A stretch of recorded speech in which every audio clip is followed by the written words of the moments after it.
Sri TV spiritual நேயர்களுக்கு வணக்கம்.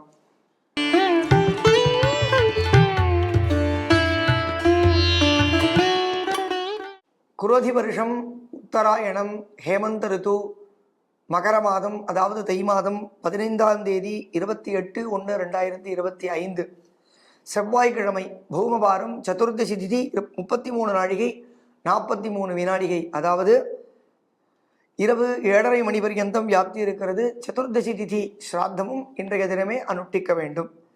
பூராட நட்சத்திரம் 6 நாழிகை 53 வினாடிகை வியாப்தி இருக்கிறது. அதாவது காலை 9 மணி பர்யந்தம் வியாப்தி இருப்பதால் அதற்கு பிறகு உத்திராட நட்சத்திரமே முழுவதுமாக வியாப்தி இருக்கிறது. வஜ்ர யோகமானது 45 வினாடிகை 25 வினாடிக்கு வியாப்தி இருக்கிறது. பத்ராகரணம் 4 நாழிகை 7 வினாடிகை வியாப்தி இருக்கிறது. பிறகு தியாஜ்யமானது 26 நாழிகைக்கு ஆரம்பிக்கிறது. அதாவது 7 மணிக்கு மேல் ஆரம்பிக்கிறது. இன்றைய தினத்தில் போதாயன அமாவாசை என்பதாக அனுஷ்டிக்கப்படும்.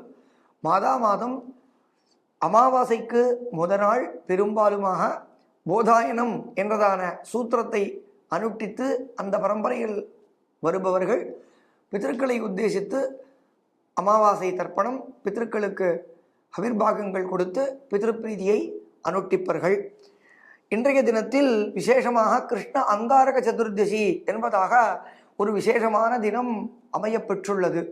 அதாவது கிருஷ்ண பட்சத்திலும் சதுர்தசி திதியுடன் செவ்வாய்க்கிழமை இன்றைய தினத்தில் சேருகிறதோ இன்றைய தினம் சமுத்திர ஸ்நானத்திற்கு மிகவும் உகந்த தினமாக சொல்லப்பட்டுள்ளது.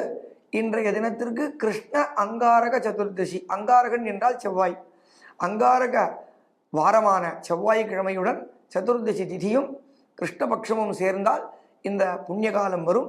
இன்றைய தினத்தில் யமன் முதலிய 14 தேவதைகளை நாம் முக்கியமாக தற்பித்து அவர்களுக்கு ஆராதனை பிரார்த்தனைகள் செய்தால் மரண பயம் நீங்கும், வியாதிகள் நீங்கும் என்பதாக தர்மசாஸ்திரங்களிலும் ஜோதிஷ கிரந்தங்களிலும் விசேஷமாக குறிப்பிடப்பட்டுள்ளது. இதில் முக்கியமாக சமுத்திர ஸ்நானம் விசேஷமாக அமையப்பெறும்.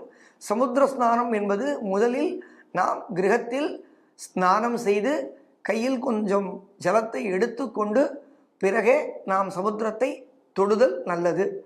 நாம் ஸ்நானம் செய்யாமல் மடியாக இல்லாமல் சமுத்திரராஜனை தொடுவது சரியல்ல.